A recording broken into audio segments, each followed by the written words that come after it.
He had killed 99 people, not in one moment of madness, not in a single uncontrollable rage, but one after another, until the number itself became terrifying. 99 souls, each one a life that once breathed, once smiled, once belonged to someone. With every crime, something inside him darkened.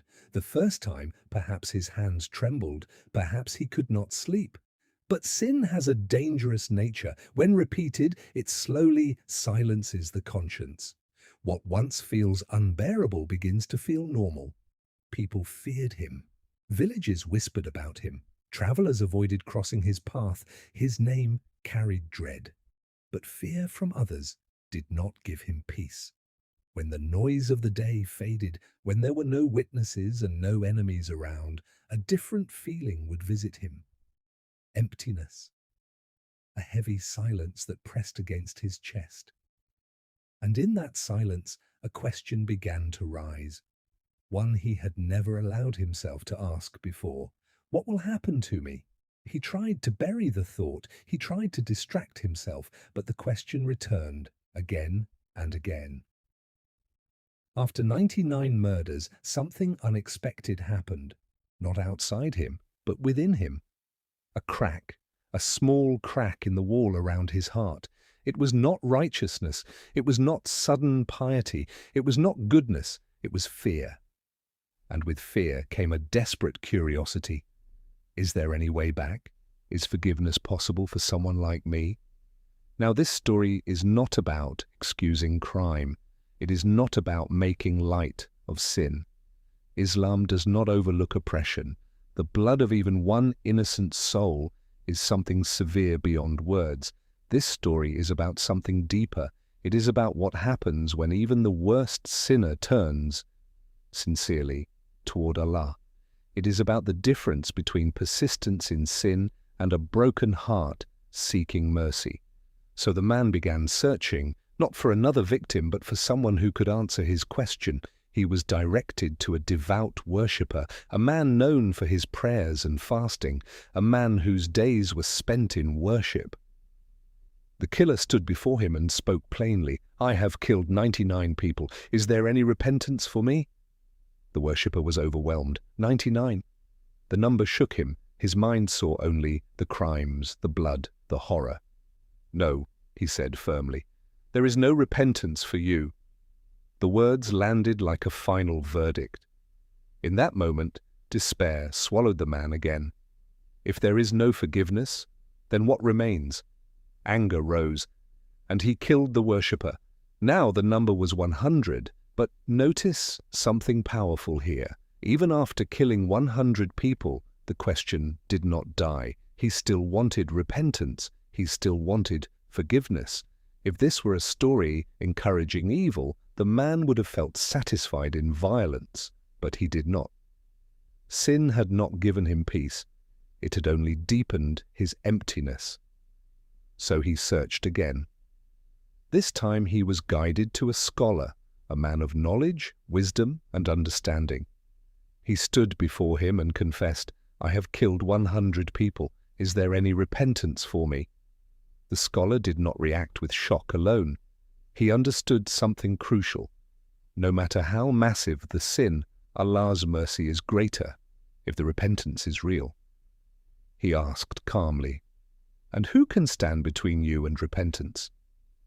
The killer's eyes widened slightly. The scholar continued, yes, there is repentance for you, but you are living in a land of evil.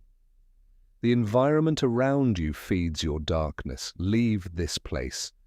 Go to such and such a land where people worship Allah. Stay with them, worship with them, and do not return to your old life. This is the turning point. Repentance is not just words, it is change, it is movement, it is sacrifice. The man did not argue, he did not delay. He did not say, let me finish a few things first. He left immediately. He turned his back on the land of sin and began walking toward a land of righteousness. The desert stretched before him. The journey was long. Every step was heavy, not just because of the distance, but because of the past he carried. He had not yet done a single good deed. He had not prayed years of prayers. He had not fasted or given charity. All he had was intention, a sincere intention to change. And sometimes, in the sight of Allah, a sincere turning of the heart is more powerful than a lifetime of empty actions. As he walked, death overtook him. In the middle of the journey, before reaching the land of the righteous, he fell to the ground. His last breath left him between two worlds, the world he was leaving behind and the world he had hoped to enter. The angels of mercy descended. The angels of punishment also descended. The angels of punishment said, "He killed 100 people. He never performed a single good deed." The angels of mercy said, "But he was coming with a repentant heart. He was walking toward obedience."